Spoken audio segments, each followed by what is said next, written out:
Saudara-saudari terkasih, hari ini kita merayakan hari Minggu Paskah ketiga. Bacaan Injil pada hari ini diambil dari Injil Lukas pasal 24 ayat 13 sampai dengan ayat 35. Perikop ini berkisah tentang Yesus yang menampakkan diri kepada kedua murid yang berada dalam perjalanan menuju suatu kampung bernama Emmaus.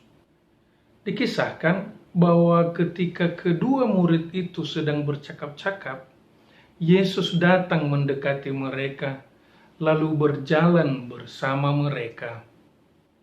Namun, mereka tidak mengenal Dia. Ternyata suasana hati dan budi kedua murid itu sedang bergejolak. Dari percakapan mereka dengan Yesus, terungkap dua suasana batin yang bergejolak di dalam diri mereka. Yaitu pertama, ada rasa sedih dan kecewa. Kesedihan dan kekecewaan mereka tampak dalam ungkapan mereka yang mengatakan bahwa Yesus yang dikenal sebagai Mesias itu berkuasa dalam pekerjaan dan perkataan di hadapan Allah justru telah disalibkan dan wafat. Di situ ada nada keputusasaan, sebab Yesus yang mereka harapkan membawa pembebasan bagi bangsa Israel justru telah wafat dan dimakamkan. Kedua, mereka juga bingung, sebab Yesus yang telah wafat dan dimakamkan itu ternyata telah hidup dan bangkit. Logika manusiawi mereka tidak bisa menerimanya. Bagaimana mungkin orang yang sudah wafat dan dimakamkan bisa hidup dan bangkit dari antara orang mati? Dalam perasaan yang kalut seperti itu, mereka berbicara dengan Yesus dan mereka tetap belum mengenal Dia. Hal yang menarik ialah ketika hari telah menjelang malam, mereka berkata kepada Yesus, "Tinggallah bersama-sama dengan kami, sebab hari telah menjelang malam dan matahari hampir terbenam." Kemudian mereka duduk dan makan bersama.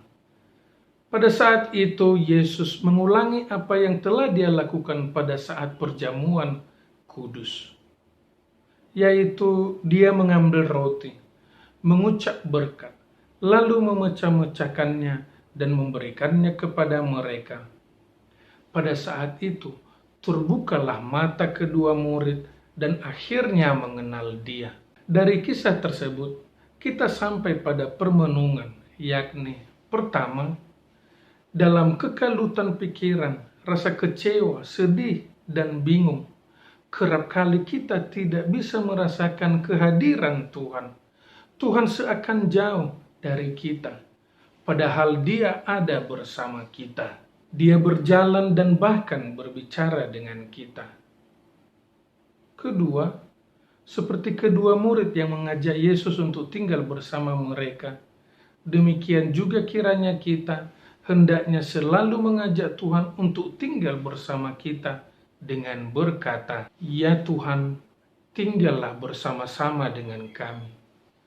Dengan kehadiran Tuhan, kita bisa melalui kegelapan malam di dalam kehidupan kita dan berjalan di dalam cahaya terangnya. Ketiga, pemecahan roti yang dilakukan Yesus mengungkapkan bahwa kehadirannya selalu nyata di dalam sakramen Ekaristi. Ekaristi yang merupakan kurban cinta kasih, mengingatkan setiap umat beriman untuk rela berbagi dengan sesama.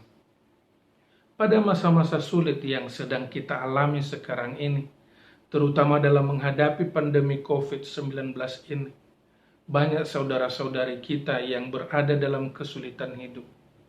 Hati nurani kita diketuk untuk peka dan menunjukkan kepedulian kita kepada mereka.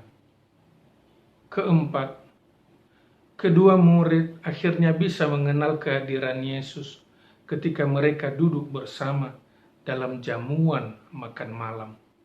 Hal yang sama juga berlaku dalam kehidupan kita. Kehadiran Tuhan akan lebih kita rasakan dalam suatu kebersamaan.